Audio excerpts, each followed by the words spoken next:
দৈনিক ফেনী আয়োজিত এবং ইসলাম ফার্নিচার আয়োজিত এর সহযোগিতায় আমাদের প্রতি মাসের প্রথম শুক্রবার এই নন্দনকানন পাঠচক্র শুরু হয়।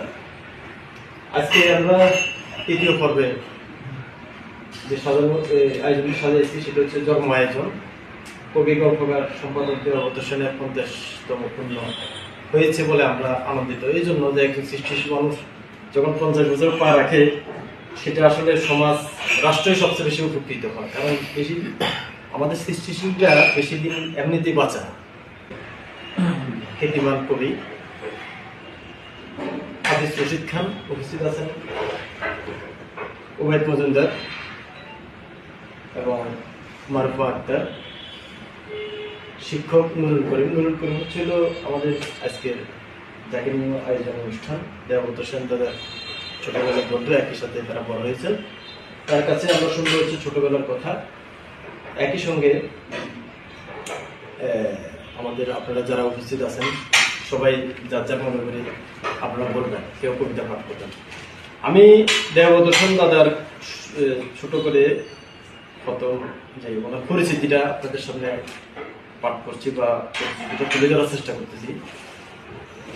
যেটা 25 ডিসেম্বর ওনার জন্ম তারিখ।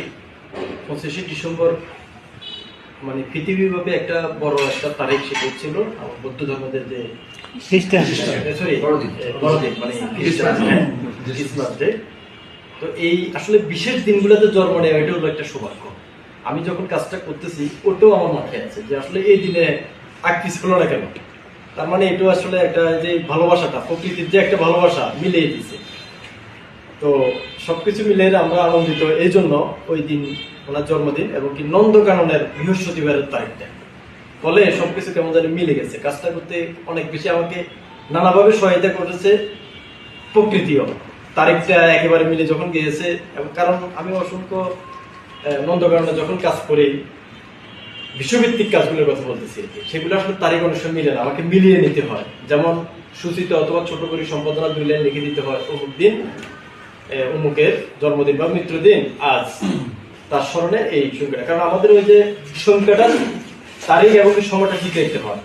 তো সেই জায়গা থেকে দাদা ভাগ্যবান, আমরা ভাগ্যবান যে মিলে গেছে। বৃহস্পতিবার নন্দকানন যে পুরো পৃষ্ঠা জুড়ে ওনাকে নিয়ে সংখ্যাটা আমরা করতে করতে আসেন।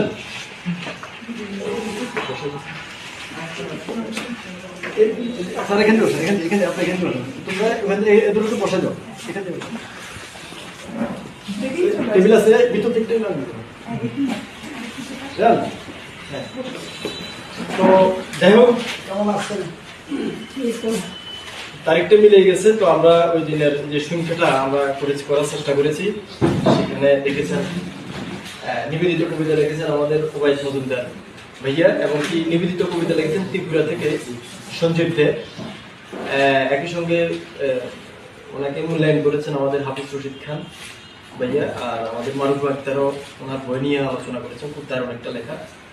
আর আমি ছোট মানুষ চেষ্টা করেছি কিছুটা তুলে ধরতে, আলমগীর মাসিদ। তো ওনার পরিচিতিটা আমি যখন এখানে উল্লেখ করলাম, অনেকের পরিচিতিটা তো আমরা যুক্ত করি, কিন্তু ওনার পরিচিতি যখন এখানে যুক্ত করতেছি আসলে আমি মানে অদ্ভুত একটা অন্য মানুষকে ঢুকে গেলাম এই জন্য যে আসলে ওনারা এত বেশি পরিচিতি কিন্তু মানুষটা কখনো বলেন না কি চিন্তাটা করে, চর্চার ব্যাপারটা। তো সেই জায়গা থেকে উনি বরাবরে কি একেবারে স্বতন্ত্র কবি গল্পকার ও সম্পাদক দেওয়াবত সেন নিজেকে পরিচয় দিতে ভালোবাসেন ছোট কাগজ কর্মী হিসাবে। 1975 সালের 25 ডিসেম্বর চট্টগ্রামের মিরসরাই উপজেলার নবাবপুর গ্রামের সেনবাড়িতে জন্মগ্রহণ করেন। বাবা রবীন্দ্র কুমার সেন ছিলেন সঙ্গীত শিল্পী, মা মালতী সেন ছিলেন উদ্যোক্তা। 4 ভাইয়ের মধ্যে তিনি চতুর্থ। 8ম শ্রেণীতে পড়াকালীন লেখেন গল্প। তার প্রকাশিত বই আমার আধার ভালো, ছড়াই ছড়াই মেলা, পরিযায়ী, মিস্টেন, জারুল তলায় মনোবসন্ত, তখনও যায়নি ডুবে পঞ্চমীর চাঁদ। সম্পাদনা করেন শিল্প সাহিত্যে সংস্কৃতি বিষয়ক পত্রিকা অগ্নিবীণা, আচল, সাজমেলা, বর্ণালী, সবুজের জয়যাত্রা, উপসর্গ।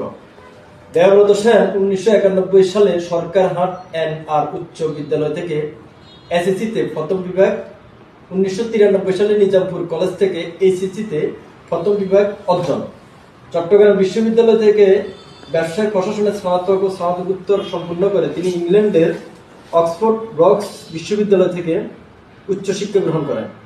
স্ত্রী শর্মিলা দে আমাদের স্যার, উনি আমাদের গার্লস স্কুলের শিক্ষক, একজন সম্মানিত শিক্ষক। ওনাকেও আজকে আমরা পেয়ে মানে আনন্দিত, খুশি। স্ত্রী শর্মিলা দে, ছেলে অনুজ আদিত্য সেন।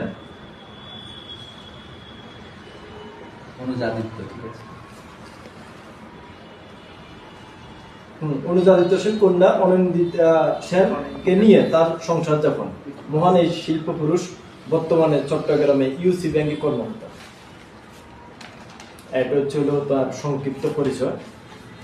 আজকের পাঠচক্রে আমাদের হাফিজ রশিদ খান ভাইয়ার যে লেখাটা লিখেছেন, সেখানে লেখার শেষে একটা কবিতা যুক্ত করেছেন।